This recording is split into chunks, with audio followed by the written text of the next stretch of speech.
Madame et messieurs les intervenants, dans cette discussion sur les ingérences étrangères dans les processus démocratiques, vous avez évoqué les dangers que constituent les ingérences ou les tentatives d'ingérence russes, chinoises, iraniennes. On pourrait ajouter celles liées au conflit au Proche-Orient. Ces dangers sont certains, mais on rate quelque chose si on ne parle pas de l'ingérence assumée, revendiquée par les États-Unis d'Amérique, et la nouvelle forme que celle-ci prend, celle d'une ingérence numérique, notamment via les réseaux sociaux. Alors, la diplomatie insoumise est une diplomatie qui plaide le non-alignement. Donald Trump, lui, plaide pour un alignement atlantiste de manière agressive, grossière. Dans notre programme actualisé L'avenir en commun, nous nous donnons pour objectif et pour moyen de faire obstacle à la marche à la guerre dans un contexte d'escalade de la compétition économique entre les États-Unis et la Chine.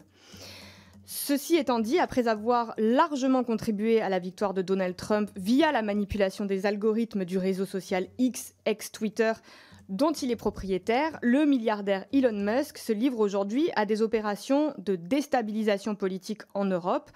Et c'est pourquoi nous défendons l'idée que le non-alignement doit désormais aussi s'appliquer dans le domaine numérique.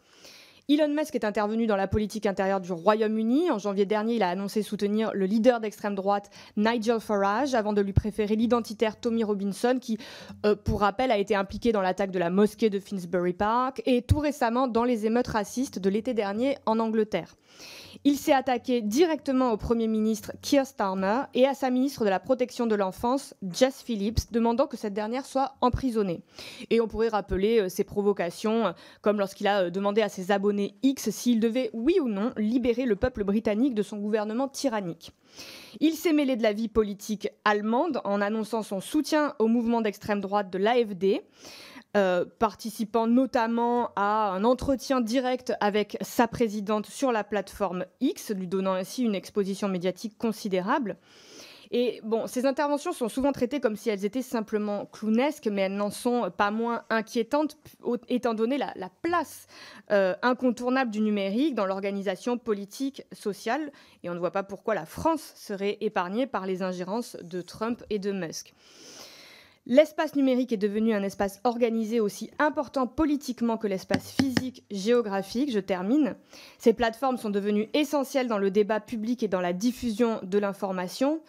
Donc, comment intégrez-vous cette forme particulière et particulièrement agressive d'ingérence dans vos travaux et dans vos réflexions ? Merci, cher collègue. Monsieur Benamou. Oui, une rapide... Allô ? Oui, un rapide... Excusez-moi. Un rapide complément. Vous vous souvenez sans doute, il y a quelques années, un certain Bannon, qui était à l'époque l'âme damnée de Trump, qui disait « Mon job, c'est de mettre des gouvernements populistes dans tous les pays européens ».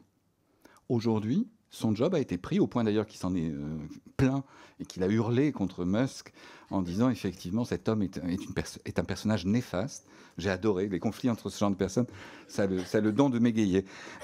Et donc quelque part, c'est un Bannon 3.0 avec des moyens colossaux, comme jamais il n'en a eu. Et oui, parce que l'autre avait des moyens beaucoup plus rudimentaires. Et donc effectivement, on assiste avec en plus la naissance d'un nouvel acronyme particulièrement inquiétant, MEGA, Make Europe Great Again, c'est-à-dire qu'après MAGA, maintenant, nous sommes la cible. Et c'est dit clairement dans tous les tweets récents de Musk.